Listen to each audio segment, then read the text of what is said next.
यहाँ पे क्या ले रखा है, 2 ब्रेडबोर्ड हैं, 2 बैटरियां हैं, 3 रेसिस्टर हमने इसमें ले रखे हैं, 3 इसमें ले रखे हैं और तीनों क्या है, सेम है, सेम कलर कोड के, सेम कलर के हमने क्या ले रखे हैं, रेसिस्टर ले रखे हैं। ठीक हो गया। अब हम क्या करते हैं, एक को पहले श्रेणी क्रम में जोड़ते हैं। श्रेणी क्रम में मैंने क्या बोला था, सबसे पहले हम यहीं पे रेसिस्टर अप्लाई करेंगे।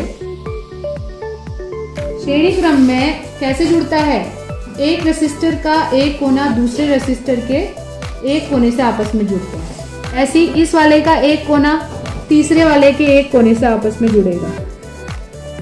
जुड़ गए, ये तीनों कौन से क्रम में जुड़ गए हैं, आपके श्रेणी क्रम में जुड़ गए हैं। अब इसके बाद इसमें क्या अप्लाई करते हैं, एलईडी। तो एक कोने से हम एलईडी जोड़ देते हैं।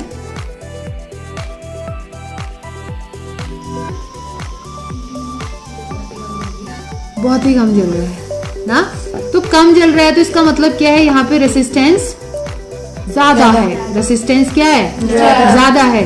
तो आपका श्रेणी क्रम में जब भी रेसिस्टर जुड़े रहते हैं तो आपका रेसिस्टेंस बहुत ज्यादा बढ़ जाता है और करंट फ्लो क्या होता है, बहुत कम। ठीक है ना। अब इसके बाद हम दूसरा कॉम्बिनेशन तैयार करते हैं। दूसरे कॉम्बिनेशन के लिए सेम वही कलर के हमने क्या ले रखे हैं, रेसिस्टर। अब लेकिन हमने इसको कैसे जोड़ना है, समानता क्रम में। इसमें आपके क्या है, तीनों रेसिस्टर के दोनों कोने आपस में जुड़े हुए हैं।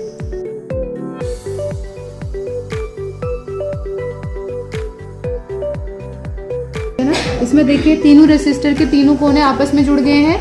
अब इसको भी हम किससे जोड़ेंगे, एलईडी से। इस केस में क्या है, आपके जो रेसिस्टर हैं वो पार्श्व क्रम में जुड़े हुए हैं, समांतर क्रम में जुड़े हुए हैं। ठीक है ना।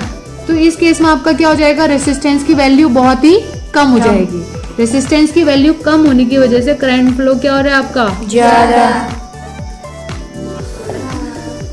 ठीक है। ये आपका बल्ब क्या कर रहा है, बहुत ज्यादा तेजी से ग्लो कर रहा है।